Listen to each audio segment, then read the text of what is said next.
I always get a very clear message before any accidents or illness I am going to have.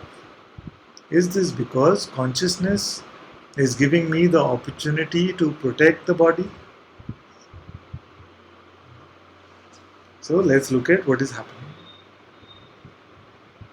There is a pure awareness which is here in all states, including the deep sleep state.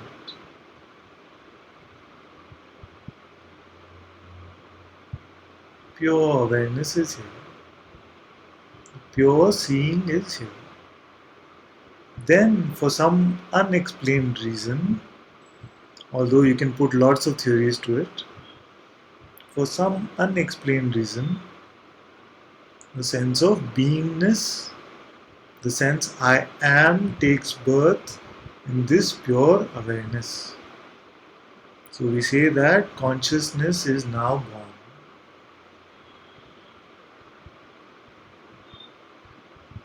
And in the light of this consciousness comes the so-called waking state or the dream states.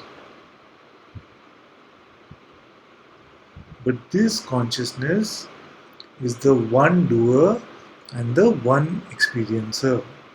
Like in India we say, Tvam Karta, Tvam Bhokta, which means you are the doer and you are the experiencer. When we are addressing the God or the Guru, you can say Tvam Karta, Tvam Bhokta, which means consciousness is the one doer and one experiencer.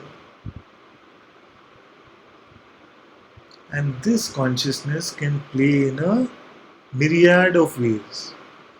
Every play, every expression of this consciousness is unique. So in all the 6.5 billion or 7 billion so-called human beings in the world, everyone is a unique expression. And their bodies are different, the way their mind works is different. Everything is a unique expression. Even every leaf is unique compared to another leaf. So it seems to be a play of unique expressions. But the one doer is running all of this. He's making all the hearts beat, all the planets move, all the flow of gravity, electricity, all these primal forces are running. Some beings, for some again unexplained reason, or through some sadhana, yogic siddhis, whatever, get some access to what seems like the future.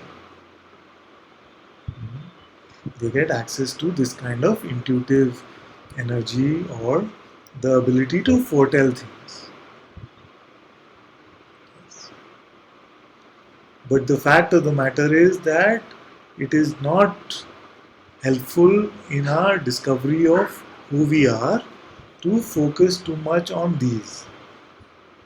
Because usually what has happened is that we get attached to these kind of siddhis or these kind of experiences. And again we perpetuate the belief in the personhood which now seems to carry these kind of energetic strengths as well. So first come to the point of true self-discovery. Find out that you are the witnessing of all of this and completely untouched by any of these events. Be it a future illness, be it a future accident, you are in reality completely untouched by all of this. And then you will also see that there is no decision maker person there anyway. The person was always a figment of our imagination. So consciousness itself is doing, consciousness itself is playing in this way of foretelling the future, and consciousness itself is pretending to be a decision maker, pretending to make a change in the decision or keep the decision the same. So you keep the imagined person out of this equation and moment to moment let life unfold in exactly the way it is meant to. It is already this way actually. Already it is happening only in this way because the person is just conjured up. It is only a figment of our imagination.